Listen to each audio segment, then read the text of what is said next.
Ah, there you are, right in your chair where you belong. Good boy.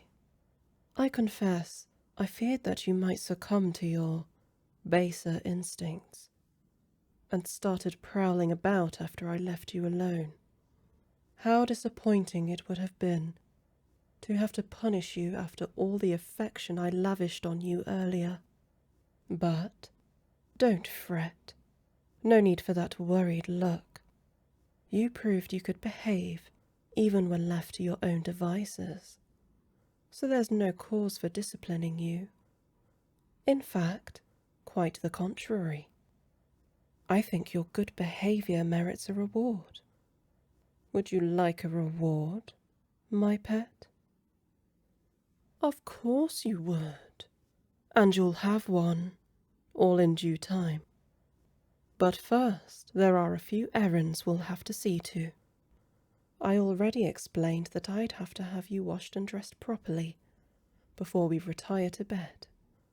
Your current attire is hardly appropriate for my servants' quarters, let alone my intimate chambers. You won't make a fuss about being washed, will you? Excellent! That's precisely what I desire to hear from you. Yes, Empress. I particularly love that little mewling, whining tone your voice takes on when you reply to me. It's so very appropriate for your station. You have the makings of an immensely promising pet. And I do not say that lightly. Follow me now. I'll show you to the baths.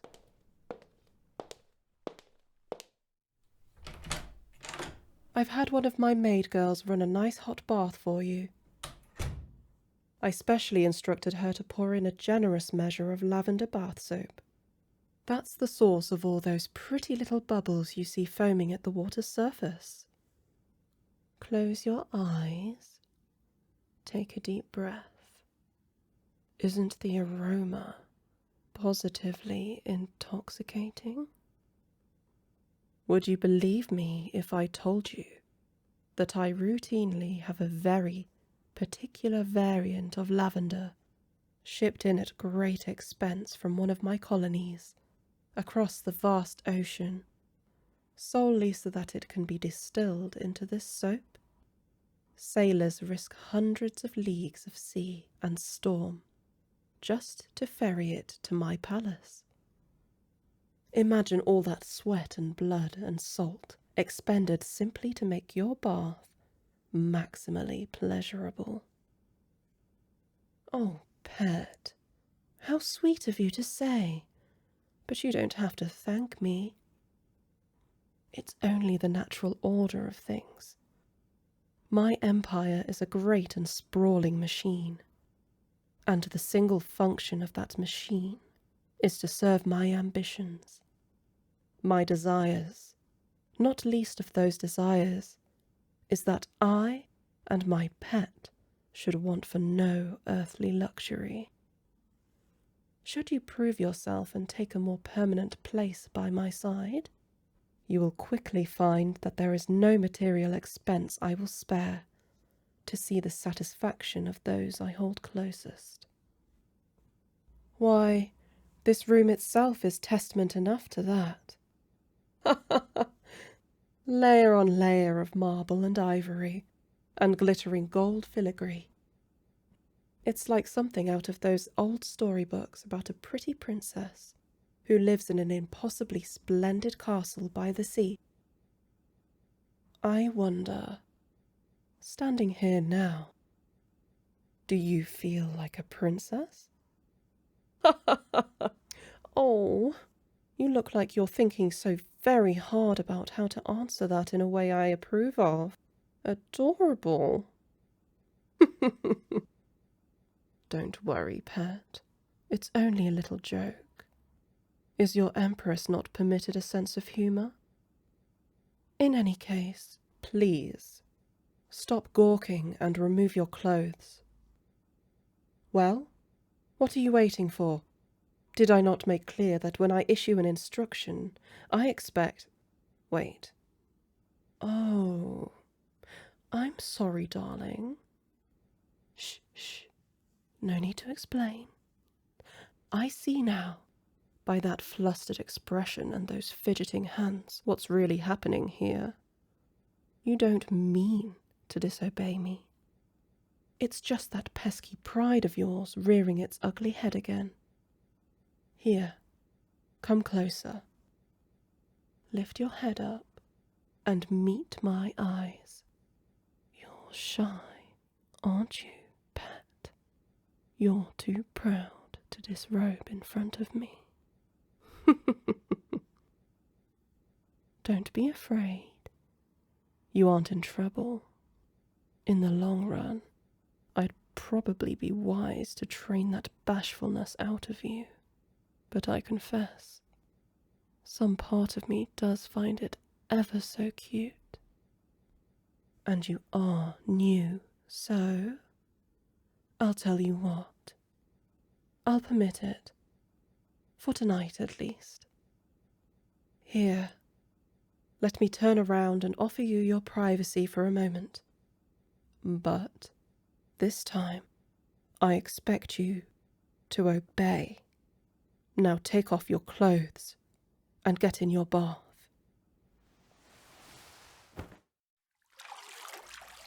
Good boy. Oh no, don't shrink away from me. Don't fret.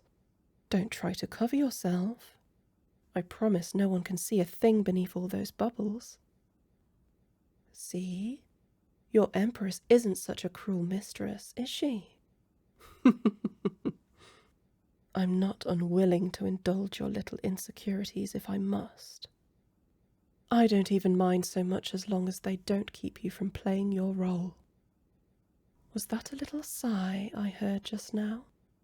Oh, low-born folk always melt at the slightest taste of luxury. It's really very endearing. Don't try to stifle it. I want to hear every little murmur you make. Close your eyes and let that warm water envelop you and sweep all your cares right off your shoulders. It looks so comfortable. I'm almost tempted to join you in there. What do they bathe in wherever you're from, I wonder? Some tin basin full of stale dishwater? Do they even bathe at all? You don't have to answer that. Raise those arms so I can begin scrubbing them. What's that look of surprise? You didn't just think I'd leave you alone to bathe yourself? Whatever put such a silly notion in your head?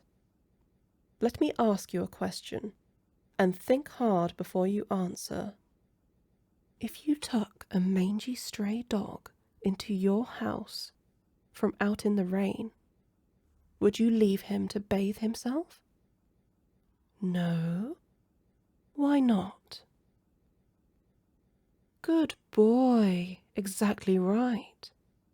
Because he doesn't know how to do it properly. He'd only make a mess. Now raise your arms. I'll just scrub ever so gently with the sponge. Oh, it is a pleasant sensation, isn't it?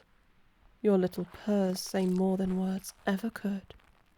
See, you would have splashed and thrashed about like the rough creature you are. You don't know the first thing about using a gentle touch. But that's all right. That's why I'm here. Up and down. Slow strokes. You may close your eyes again if you like. Now, for your hair, let me rub a little soap into your scalp and work up a nice lather. There. Doesn't that feel nice? Have you ever washed your hair with soap before? Do you wash it at all? Frankly, I think I can surmise the answer from the state of it. We'll have to bring my barber in to see to that sometime. But one problem at a time. Can't turn a scruffy little rat into a gentleman, all in one fell swoop. It has to be done bit by bit. Every little filthy inch. Scrubbed, squeaky clean. One at a time.